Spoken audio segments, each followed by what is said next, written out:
Hey, Tiffany Williams back here at Mohegan Sun, streaming out Aneesah and Morrow.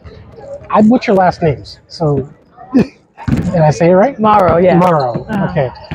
First of all, I asked you during the press conference the day after the draft about the journey for you coming from Chicago to Connecticut.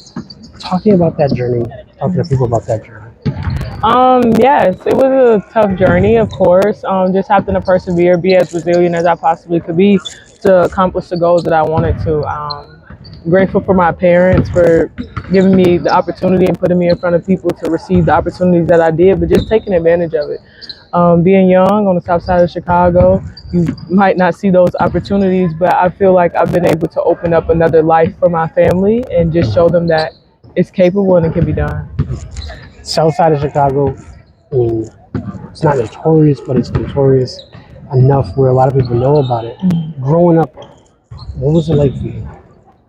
Um, my parents did shelter me. There are things that, I probably shouldn't have seen growing up. I've seen people take their last breath, seen people take their last movements before, but overall, it just taught me how to mature a little bit quicker, going into the real world, being able to stay safe, being able to make sure that I'm putting myself around the right people, which is a great thing as well, and making the right decisions, in life. There's sacrifices that you have to take when it comes down to accomplishing your goals, trying to be at the right place at the right time and not being outside super late.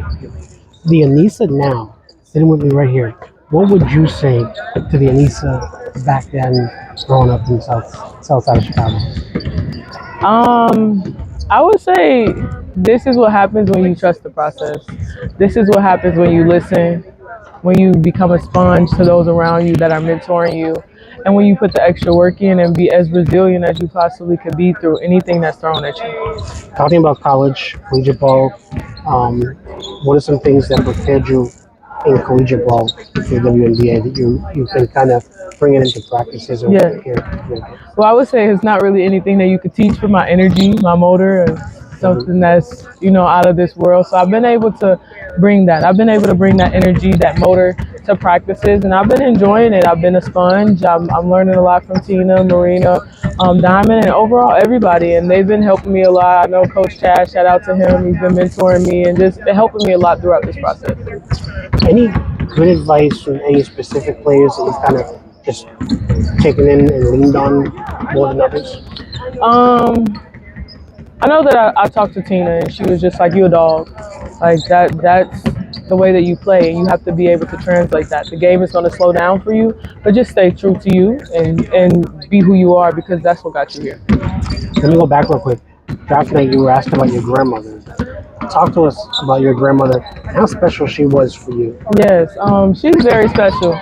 She always would talk to me about like back in the day where it was half a basketball court and they would have to play on that, and just seeing how much they paved the way for us. Being able to have this opportunity to not only be with full courts but also big arenas with crowds, and the women's game is changing. And she always told me like, you continue to work hard, that you'll be able to accomplish those goals, and actually seeing it pay out.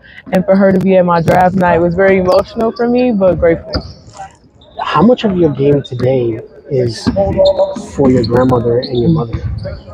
Honestly, everything. Every time I step on the floor, I want to be able to show my thanks to them and how grateful I am for the opportunities that I have received, the people that they put me in front of, all of the times that they mentored and sacrificed for me as well. There's things my parents went out of their way after work, and we're driving to Indiana just to go to AAU practices at 8 o'clock, and then driving back, and that's like a 1.5 hour drive, and just that dedication that they showed for me.